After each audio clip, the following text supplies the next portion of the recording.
Hi, my name is Chandler, and this is my first YouTube video. I decided to create this channel because I live with borderline personality disorder, and I wanted to have a creative outlet for myself to talk honestly about what I go through, as well as trying to reduce stigma in showing people that the life of someone with a serious mental health diagnosis is probably not much different than yours. So let's get into it. Before we start, I do have a few disclaimers because I'm filming this on my iPhone camera and mic, and it will probably have diminished audio and video quality, so I do apologize for that. Also, I don't have professional lights or anything. I'm just in my office and there's a window outside, but of course it is December in Nebraska, so it's cloudy.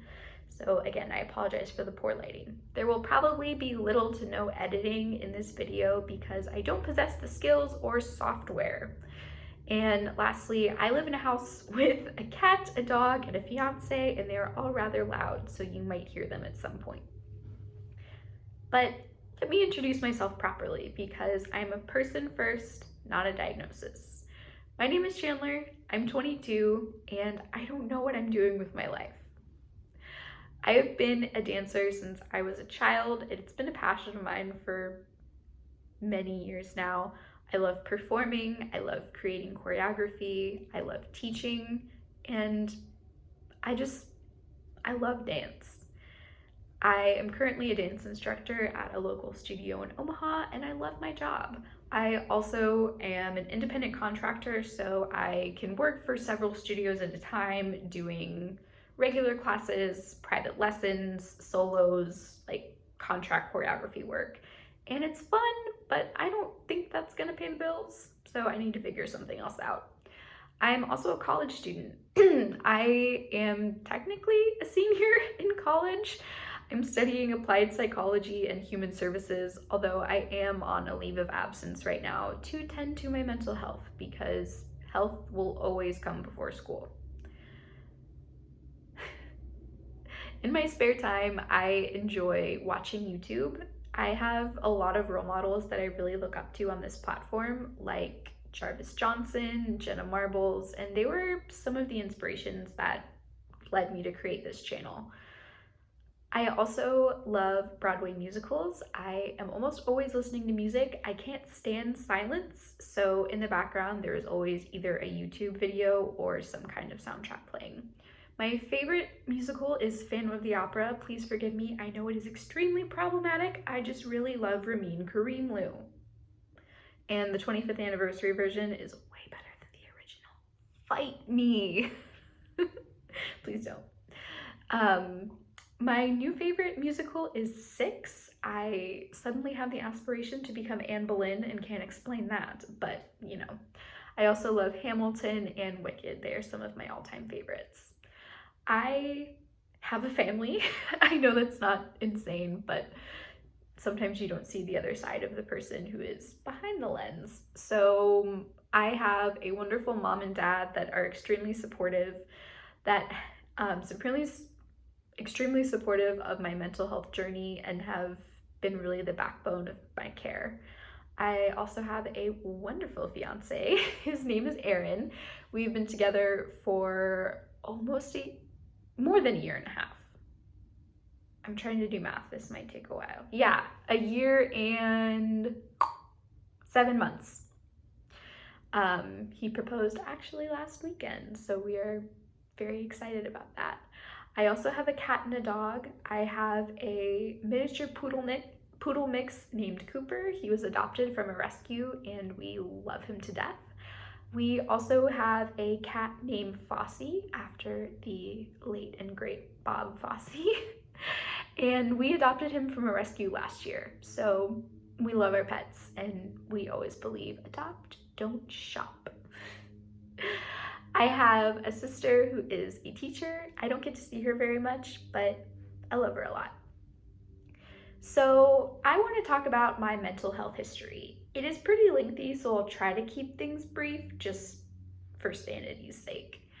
I have been dealing with mental health struggles since I was 11 or 12 years old, so the better part of my life, over 10 years. I began struggling when I was in middle school. I would go to dance class and I would wear my leotard and tights, and I saw a flap of skin going over my tights, a muffin top, if you will, and I decided that I didn't like that because the other girls didn't have those. Professional ballerinas didn't have those, so I shouldn't have it. And I started to really restrict my eating and counting my calorie intake. My parents became rightly concerned that I had an eating disorder, so they brought me to see a counselor.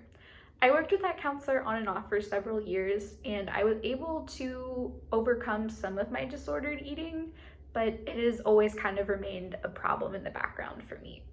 While working with that counselor, I was diagnosed with anxiety and was put on medication for it. That was middle school. When I went to high school, I developed pretty serious depression my sophomore year and struggled through high school.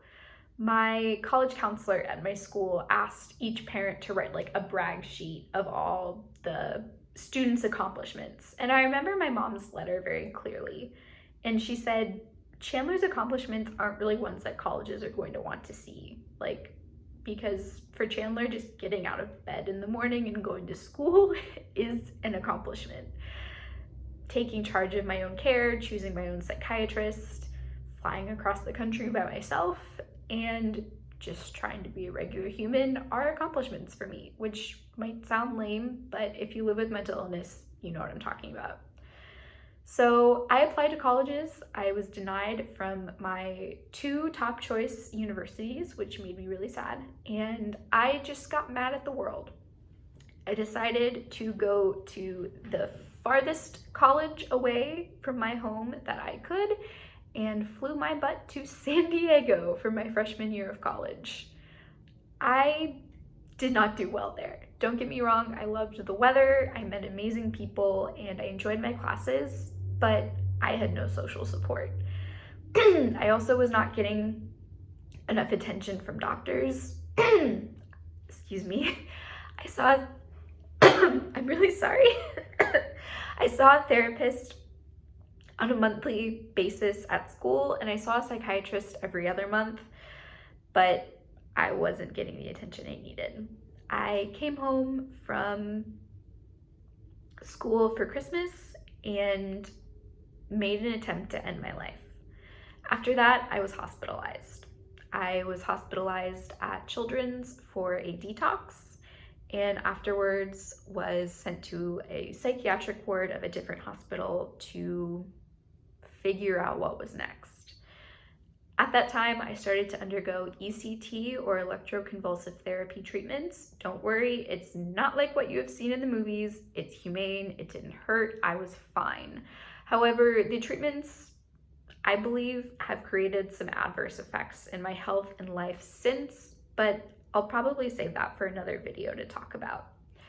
I was released from the hospital in January. I think I was released on New Year's Eve, actually.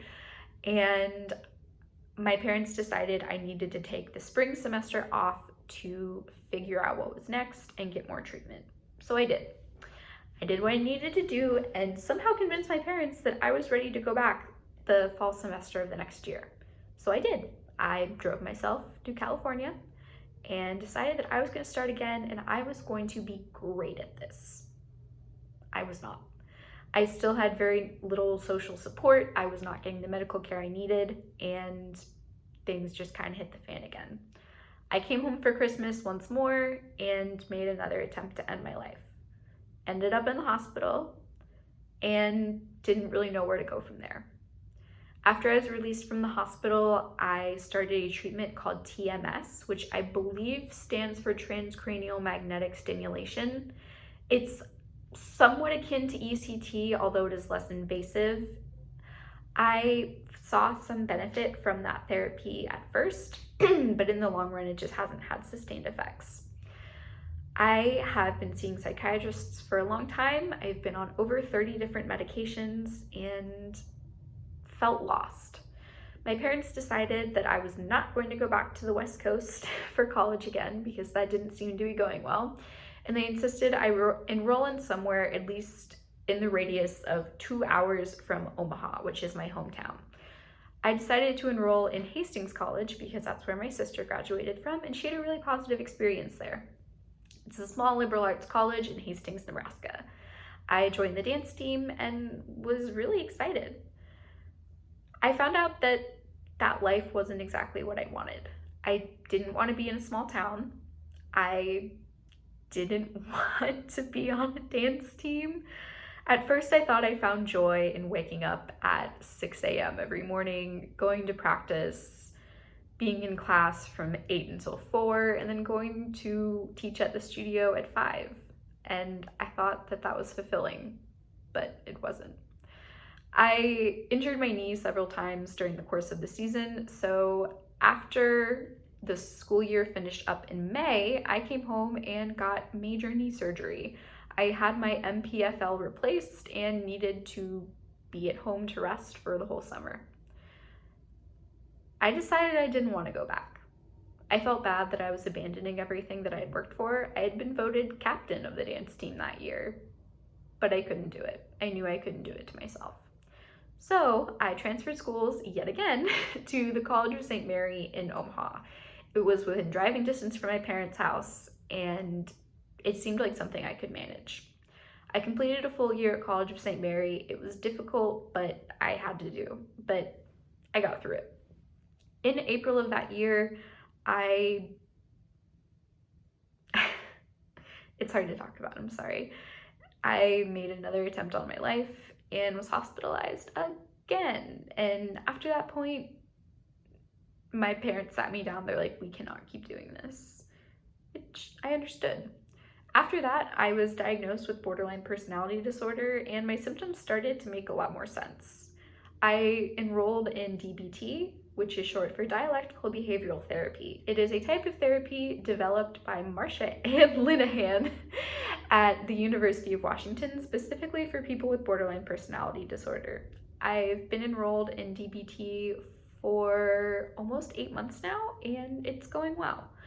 I've also started Spravato treatments. Spravato is a drug for like nasal esketamine.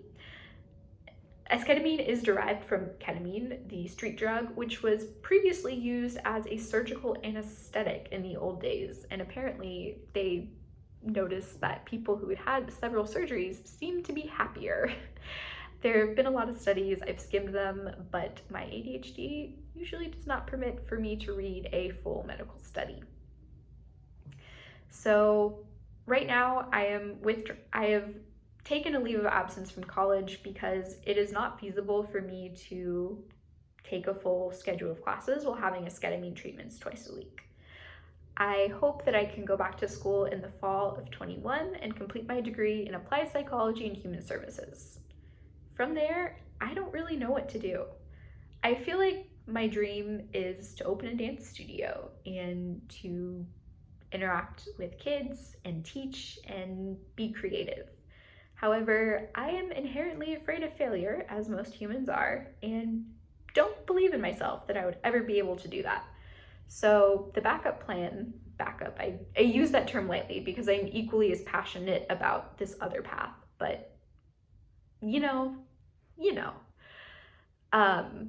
After I graduate with my bachelor's, I might get a master's in social work if I can. If any schools want me, if you want me, let me know. Consider this my application.